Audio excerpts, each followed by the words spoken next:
How to fix Crunchyroll account reason locked error. So in here, the very first thing that you want to do is disconnect any sort of VPN connections. So for that, what you can actually do is scroll down through your control panel and long press on these network icons.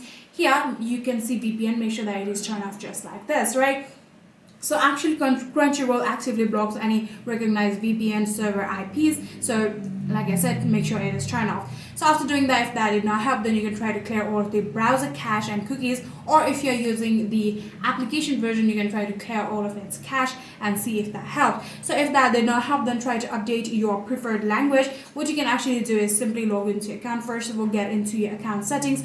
Then from your account settings, you can actually tap on preferred and preferences, and then from there ensure that your language matches your target region. So after doing all of that, if that did not help, then you can try to check any DNS settings. You can ensure your router or device isn't using a custom smart DNS service that actually changes your IP location. So yeah, that's it.